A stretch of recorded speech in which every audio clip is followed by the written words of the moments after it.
my sister yelled. "You will regret this!" When I refused to lend her my car, I thought she was joking, until she stole it the next morning and hours later the police called. I never thought I'd be the guy pacing around his living room at 7 in the morning, wondering if he was losing his mind over a missing car. But there I was, barefoot, disheveled, heart hammering against my ribs, as the first real signs of trouble stared me in the face. It all started the night before, in a conversation that barely lasted 5 minutes but somehow managed to unravel years of patience. My younger sister, Madison, had been crashing on my couch for the past 6 months under the promise of getting back on her feet. She was 22, impulsive, and had a knack for turning every second chance into another disaster. But I wanted to believe she could change. I really did. That night she burst into the living room, makeup half done, phone buzzing with party invites, and demanded, "Lend me your car, Tyler. I need to go out tonight." It wasn't even a question. It was a demand, sharp and selfish. I said no without even thinking. Not because I wanted to be cruel, but because I knew Madison's history. A suspended license, 2 totaled cars, and a DUI charge still hanging over her like a storm cloud. I couldn't risk it, not again. Her reaction? Predictable. She screamed, loud enough for the neighbors to hear, "You will regret this!" before slamming her bedroom door so hard the walls rattled. I rolled my eyes and went back to watching TV. I figured it was just another one of her tantrums. A few slammed doors, a few angry texts, maybe some passive-aggressive silence in the morning. Nothing I hadn't survived before. I had no idea that by sunrise my life would be flipped completely upside down. When I woke up the next morning, the first thing I noticed was how eerily quiet the apartment was. No blaring pop music from Madison's room, no clatter of her makeup brushes hitting the bathroom counter, no smell of burnt toast she usually forgot in the toaster. Just silence. For a second, I allowed myself to hope maybe she'd gone for an early walk. Maybe the fight last night had finally made her realize something. Maybe this was the beginning of her growing up. But then I looked out the window. My driveway was empty.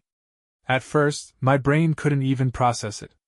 I stood there blinking, staring at the patch of cracked concrete where my car, my 2013 Honda Civic, the one thing I truly owned in this world, should have been. Gone. The keys had been in the kitchen drawer, tucked behind some mail.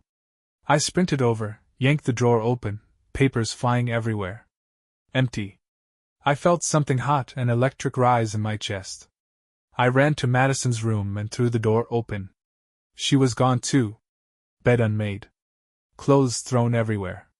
Window open, curtains billowing in the morning breeze like some cruel little flag of surrender. I grabbed my phone, thumb shaking as I texted her. "Me, where's my car?" Delivered. No answer. I called her. Straight to voicemail. I could feel my pulse hammering in my ears. I started pacing. What the hell was she thinking?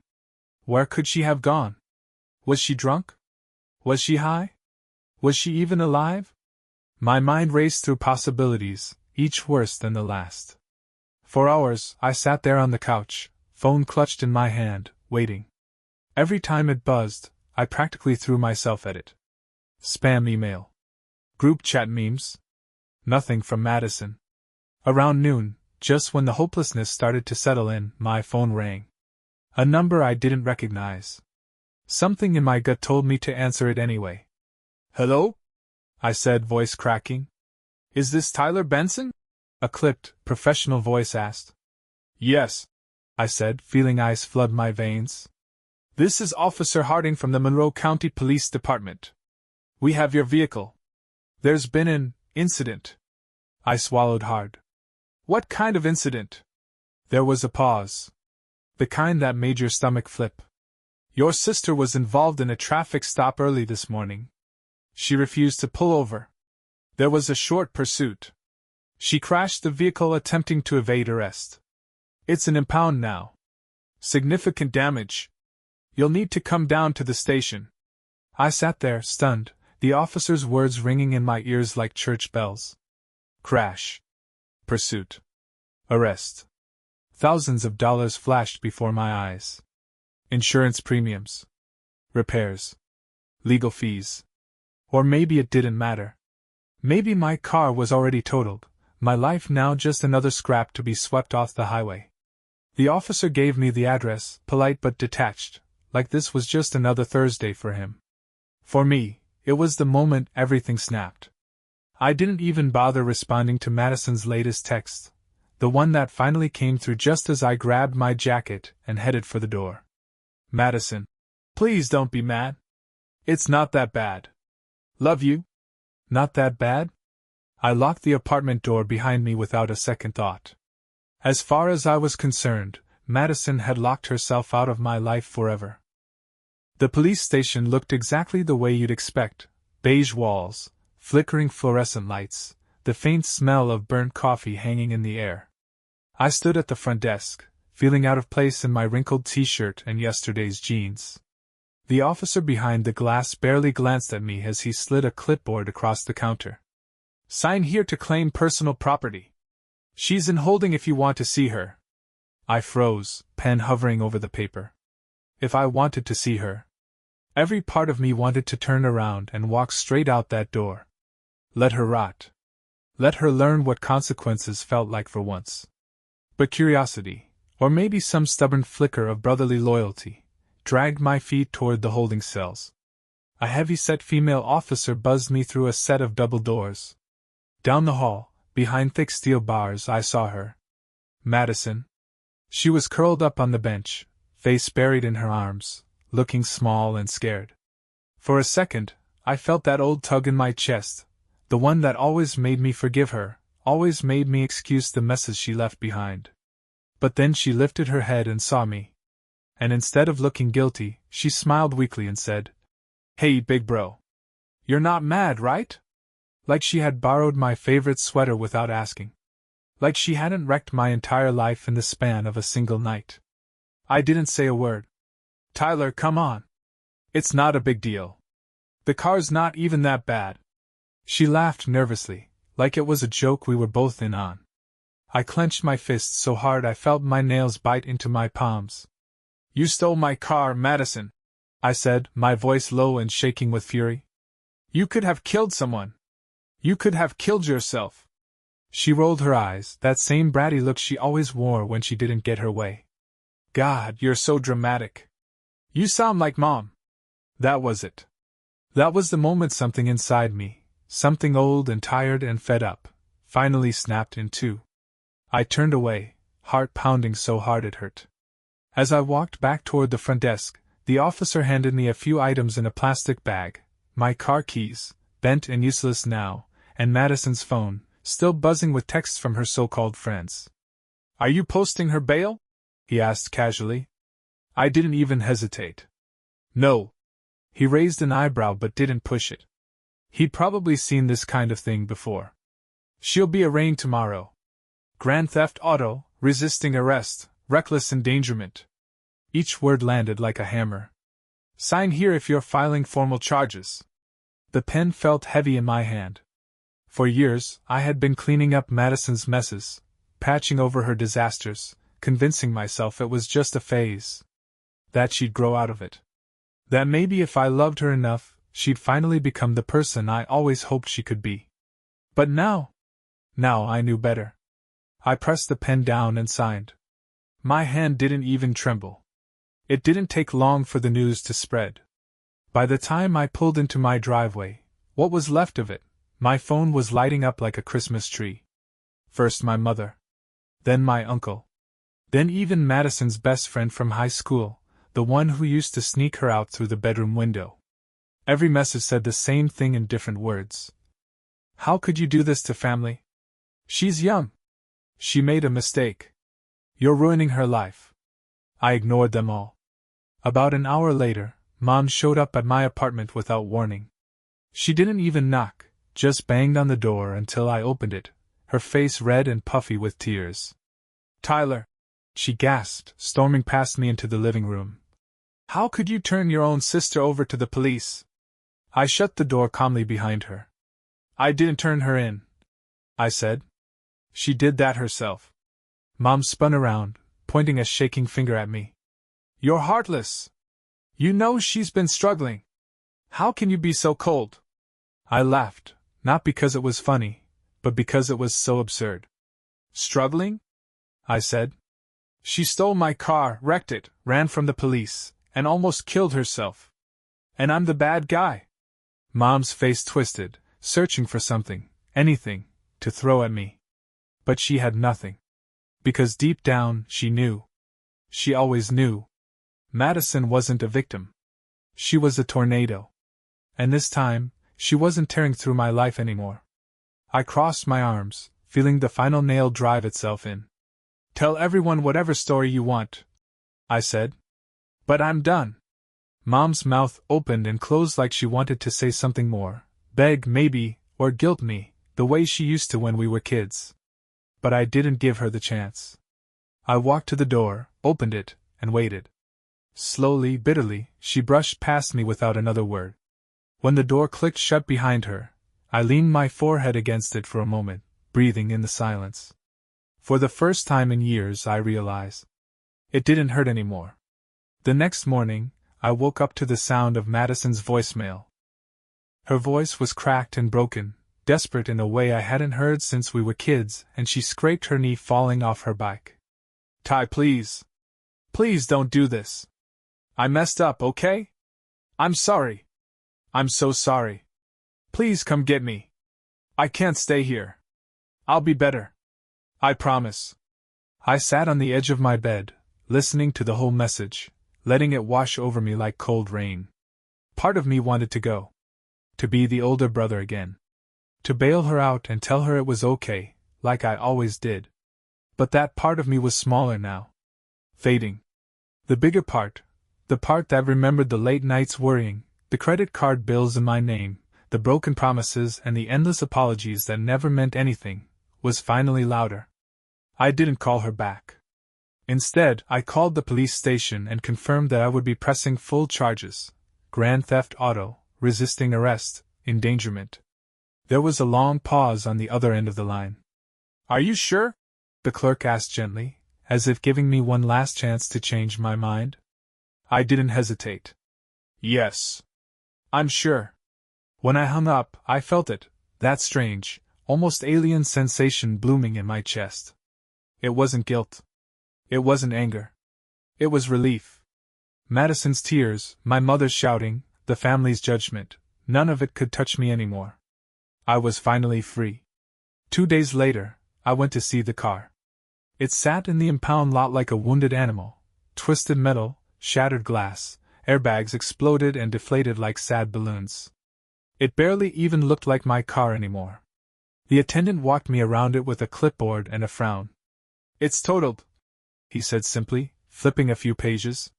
Not worth repairing. You'll get more out of it selling it for scrap.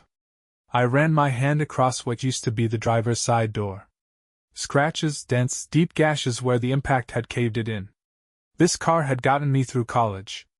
It had taken me to job interviews, late-night runs for groceries, weekend trips with friends who eventually drifted away. It was the one thing that had been mine, paid off with years of overtime and saving every penny. And now? Just junk. I signed the papers without flinching. A few $100s. Barely enough to cover the tow fees. But it wasn't about the money anymore. It was about letting go. I took the check, folded it into my wallet, and didn't look back as the lot workers hauled what remained of my old life away. That night, sitting on my floor, no couch, no TV, just me and the bare walls, I pulled out a map and started planning. Not a vacation. Not a break. A new beginning. Somewhere far. Somewhere quiet. Somewhere Madison couldn't find me, and my family's guilt couldn't reach. A place where I could finally live for myself, not for the wreckage others left behind. I packed light. A few clothes, some old books I couldn't bear to part with, and a single box of photographs, the ones that reminded me of who I used to be, before everything got so complicated. The apartment felt hollow as I moved through it one last time.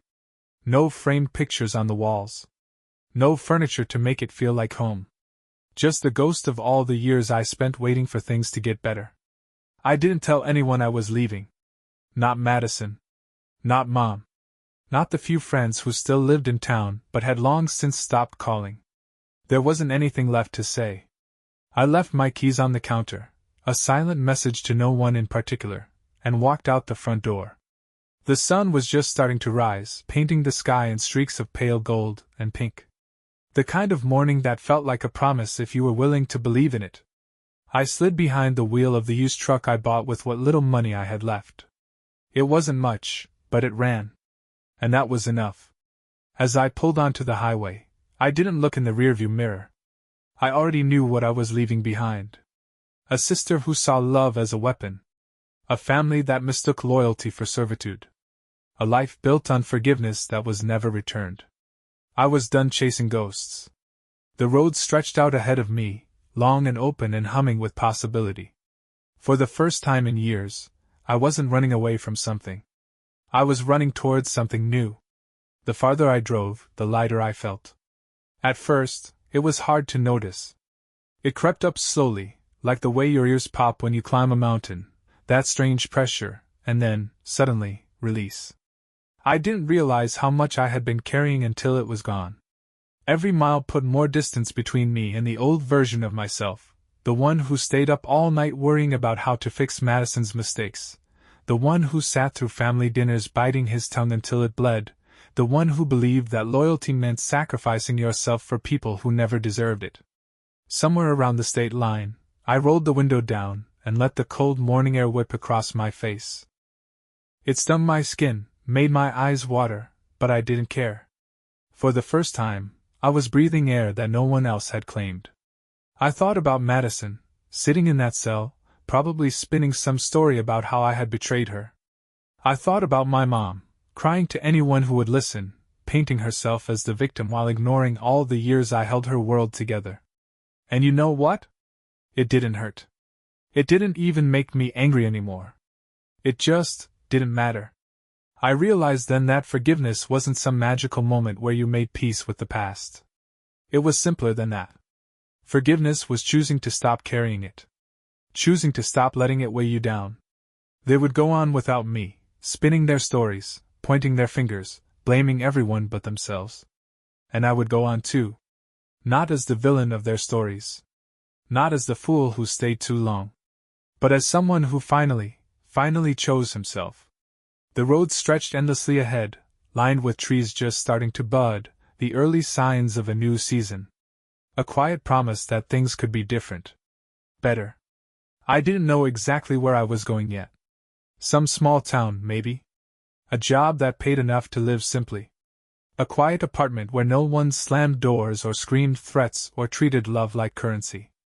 A place where no one knew my name, or my past, and I could build something new from the ground up.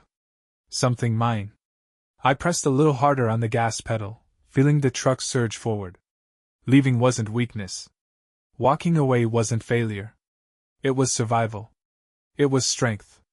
It was the beginning of the life I should have chosen years ago, before guilt and duty and blood ties convinced me to stay chained to people who would never set me free.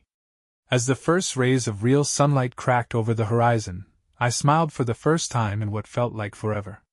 Not because everything was perfect, but because, for once, it was finally mine.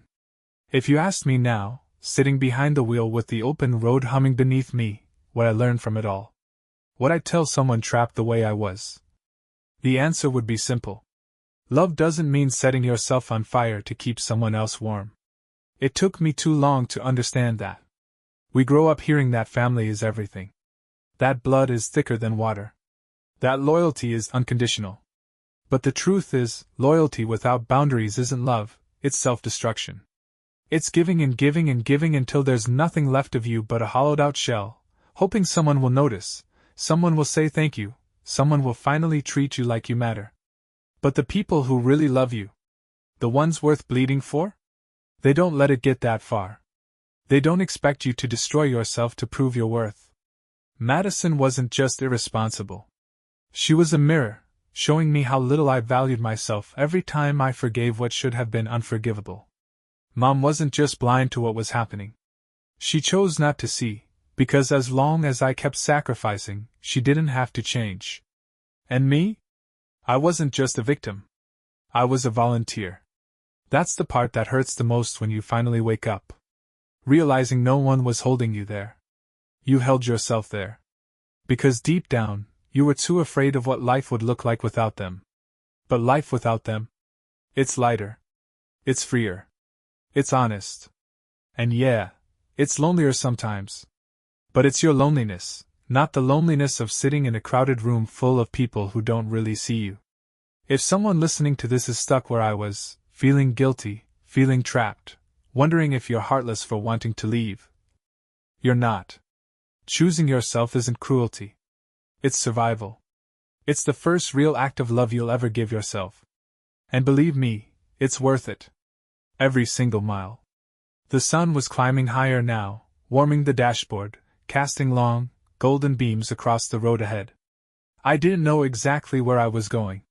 But for the first time in my life, that didn't scare me.